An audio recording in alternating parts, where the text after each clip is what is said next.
I recently found out that acorns are edible. So I collected a few to do a bit of experimenting. Should you go harvest acorns? That is what I want to try and answer in this video. Acorns are not edible raw. They require processing before you eat them. You may possibly hurt yourself without leaching the tannins out first. Although if you did, you probably wouldn't want to keep eating them raw, as the tannins are actually extremely bitter. So as you probably know, acorns have a hard outer shell, and you need to get that off so that you can get the yummy insides. Your acorns on the outside should be dry, but you want them to be soft on the inside. Now most of your acorns are gonna be alright to eat if you've collected them properly. Some of them will be bad, so a percentage of your acorns you will have to throw away, sadly. Once you got into them, you just chop them up and then put them in a container. So that's probably a bad one that we don't want to process. Good acorns, bad acorns. Now if they've just dried out, they might still be okay.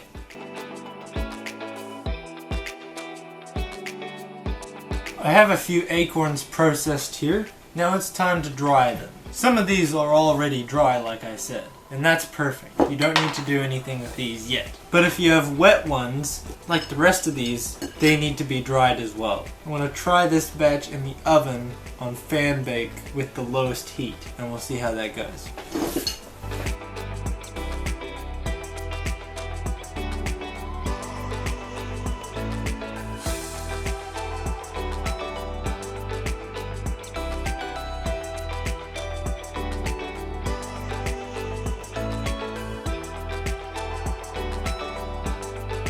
Alright, so the oven did a great job at drying these acorns. Next step, we need to grind it down into flour to make it faster to get the tannins out. Also, flour is what we're going to use to make all our food. I've got two different types of blenders here, food processor, and you've got one of your Ninja blenders that you've probably seen before. Both will probably do the same job. You can also use coffee grinder. You just need some kind of blending thing. I'm going to see which one does best, and I'll let you know how it works. I'm doing the Ninja with the whole acorns. That's loud.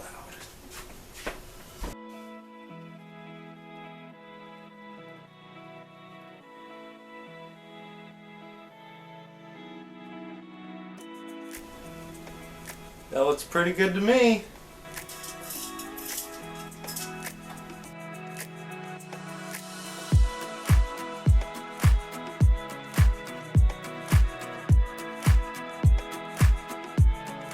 Once you've ground the flour down, you can either put it through a sieve and then grind those up again, or you can just put it straight in water.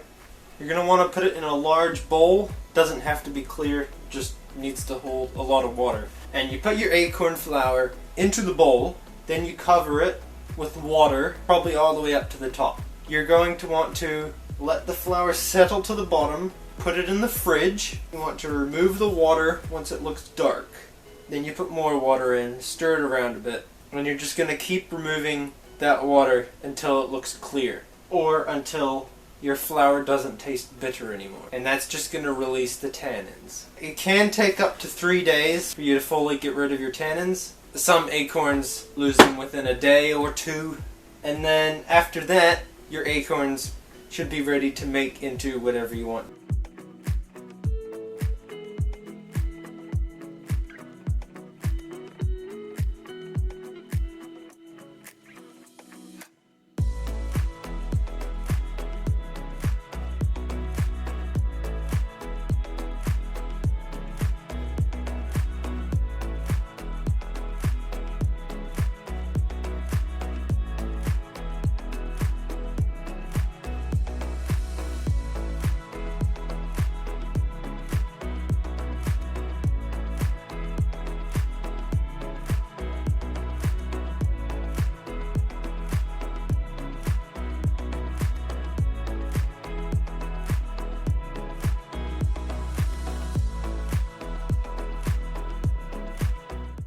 So after about 9 or so soakings, I believe I have all the tannins soaked out of this acorn soup. How you test if you've got all the tannins out is you taste it.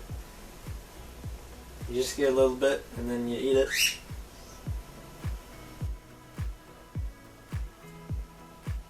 So ours is fine.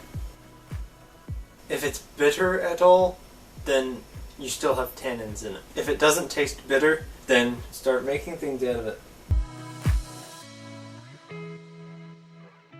Now what I might do, since it's a little grainy still, I think I'm going to chuck it back in the blender, see if we can get it any finer.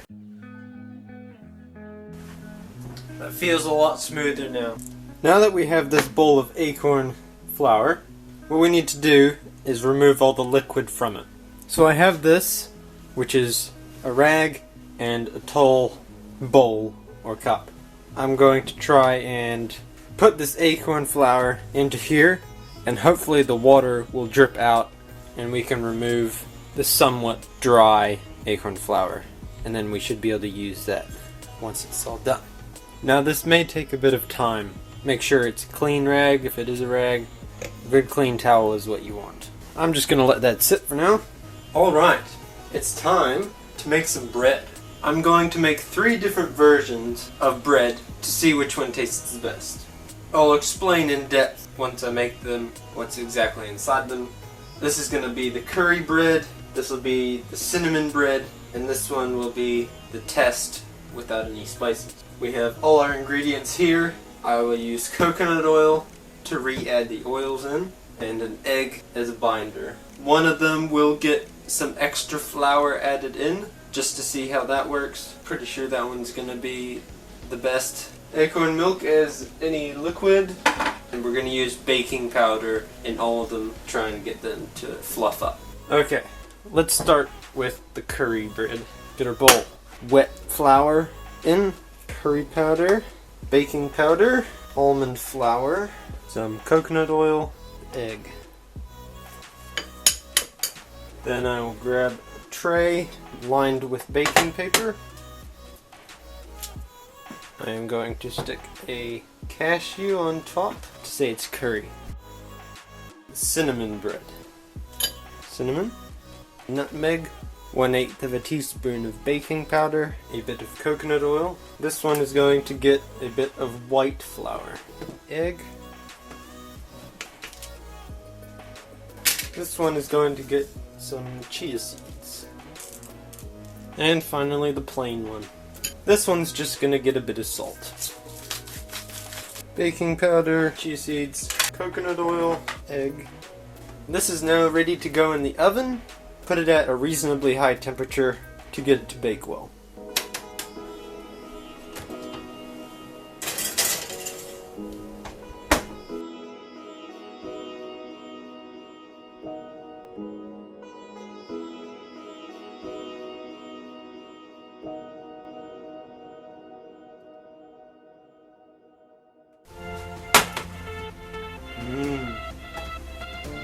They smell really good.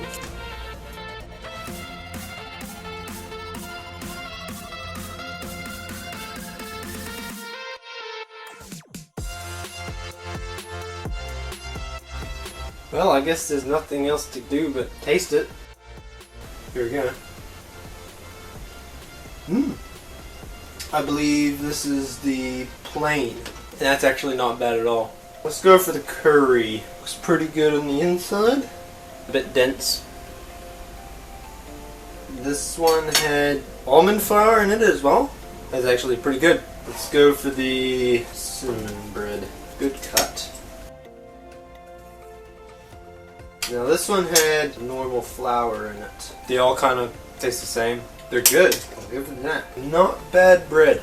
It's naturally gluten-free, what I've seen everywhere. The acorn gives like a subtle nutty flavor, and there really is like that slight nutty flavor. If you gave this to me without me knowing that it was acorns, I wouldn't even know.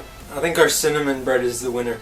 That's just more light and airy. I think adding the extra flour definitely helped it. Another cool thing about putting acorns in your food is acorns are actually highly nutritious, low fat, low carbohydrate, but they've got heaps of good vitamins and minerals. A bit of work to get the flour, but everything takes work, so let's go on to making the spreads. I'm going to make two different types of spreads. A chocolate one, something else. We'll start with the chocolate one. I ended up drying this in the oven on the lowest possible setting. It really dried it out.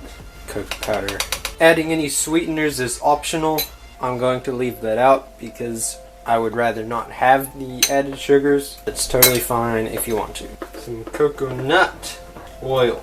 I just use coconut oil because we have it and it like hardens. I think that's our chocolate spread done. I guess our peanut butter style spread.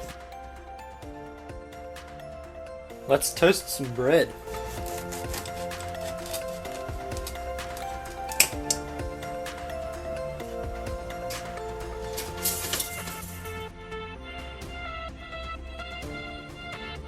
We have our two butters on our two pieces of toasted acorn bread. Let's taste them. Peanut butter style first. I don't really see a point in doing that specific one. Let's go in for the chocolate. I think this one might be better. Yeah, that works better. There you go, everybody. Acorns. Now you know you can eat them. So go collect them and make something out of them. Experiment with them. Go collect them at the start of autumn and try to figure out what type of acorn tree you're collecting the acorns from. It will help you with knowing how long to leach them and all that. And what tastes better. Acorn bread is cool. That's all for now.